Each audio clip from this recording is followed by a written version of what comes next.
성부와 성자와 성령의 이름으로 말씀드립니다. 한 주간 동안 안녕하셨는지요? 저는 최근 국제수사라는 우리나라 영화를 보았습니다. 무척 실망스러운 영화였으나 오늘 복음인 열 처녀의 비유를 생각나게 하는 대목이 있어 일부만 소개할까 합니다. 전체적인 줄거리는 경찰인 주인공이 가족과 함께 필리핀으로 여행을 갔는데 그곳에서 우연히 현상 수배범을 만나게 되고 직업의식이 발동하여 결국 범인을 체포하게 된다는 내용입니다.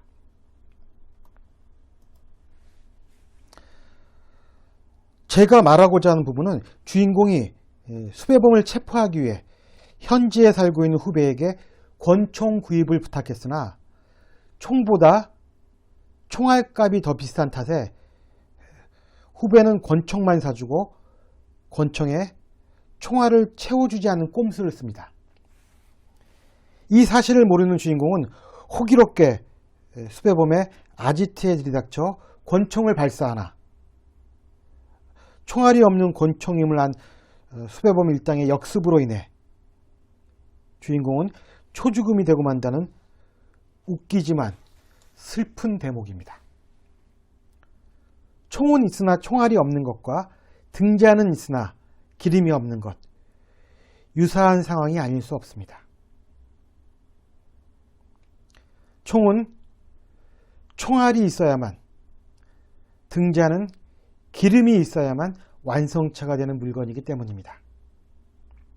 그렇다면 오늘 기름이 매우 중요한 모티브로 등장하는 열 처녀의 비유가 의미하는 바는 무엇일까요? 오늘 복음은 하늘나라는 열 처녀가 저마다 등불을 가지고 신랑을 맞으러 나간 것에 비길 수 있다는 예수님의 말씀으로 시작됩니다. 오늘 복음에 등장하는 열 처녀는 신부의 집에서 신부와 함께 신랑을 기다리는 들러리입니다. 이 들러리들은 신랑이 신부를 데리러 오면 결혼식이 거행되는 신랑의 집까지 신부를 동반하여 구리 그릇이 달린 장대 횃불을 들고 신부 앞에서 춤을 추었다고 합니다. 그러므로 횃불이 계속 타오르려면 충분한 기름이 필요했습니다. 신랑이 신부를 데리러 신부의 집에 도착하는 시간은 보통 밤 11시 30분 경이었다고 하는데 오늘 복음에서는 이보다 더 늦은 시각으로 추정됩니다.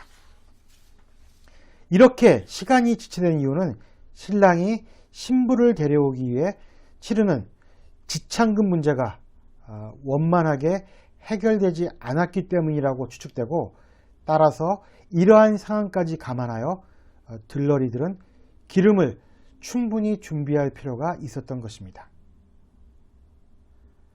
그리고 사도 바울이 쓴 고린도 후서에 의하면 처녀가 의미하는 바는 다음과 같습니다.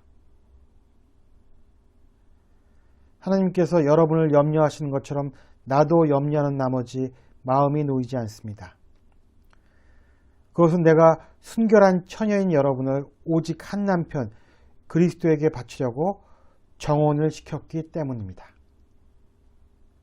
바울에 의하면 처녀는 그리스도인을 의미합니다.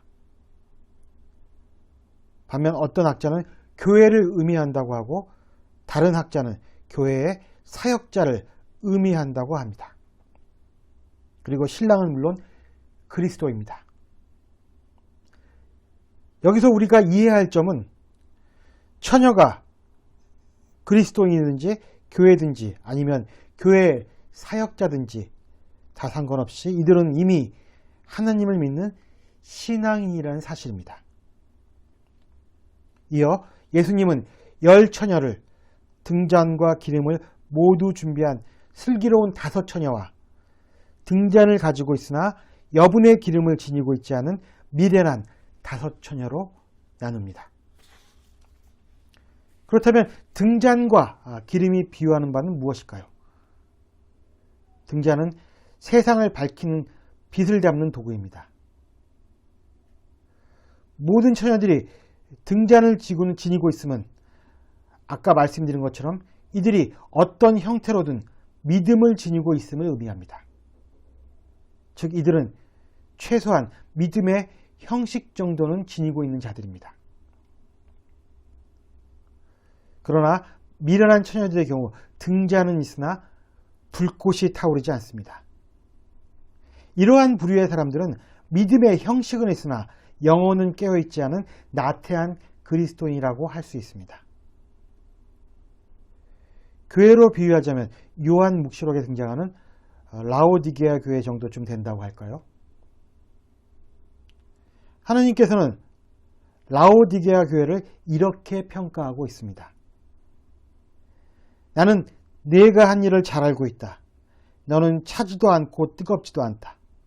차라리 네가 차든지 아니면 뜨겁든지 하다면 얼마나 좋겠느냐. 그러나 너는 이렇게 뜨겁지도 차지도 않고 미지근하기만 하니 나는 너를 입에서 뱉어버리겠다.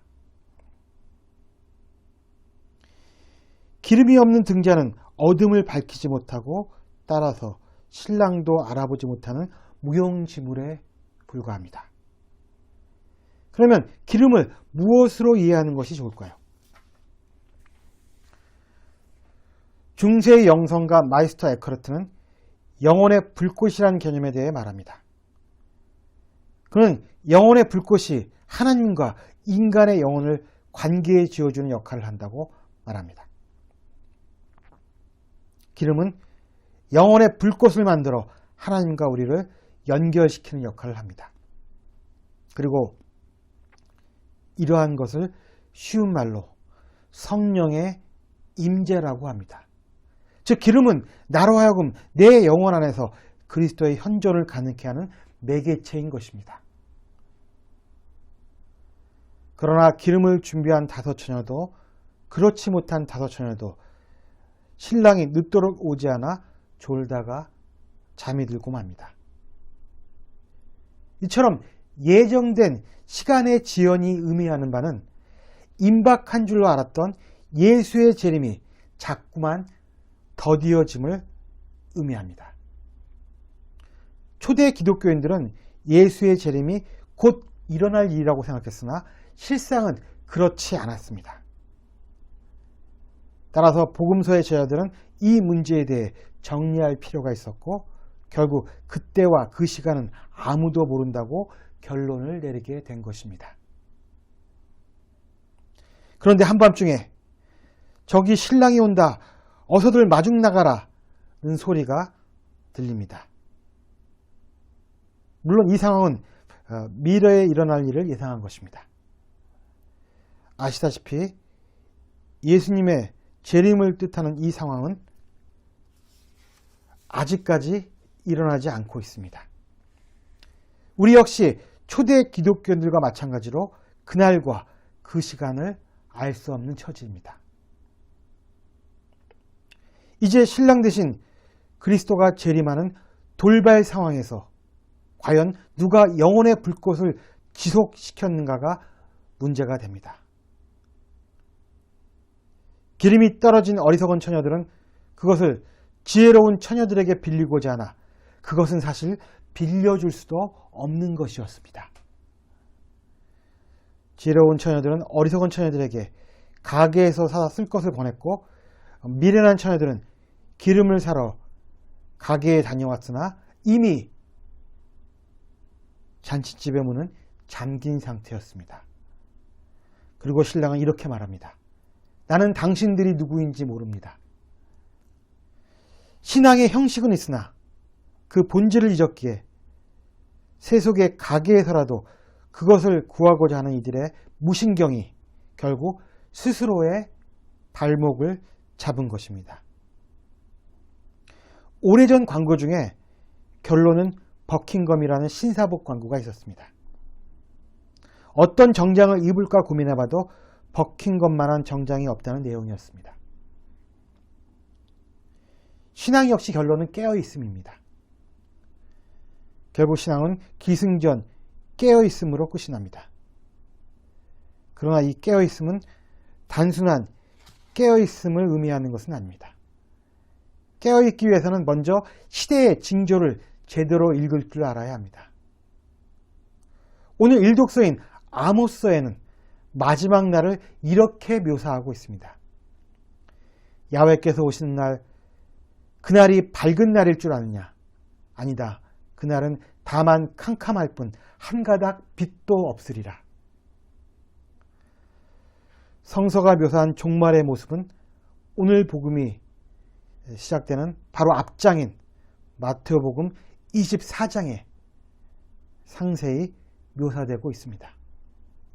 그리고 그 마지막은 주인이 마치 도적처럼 오는 것으로 결말이 납니다.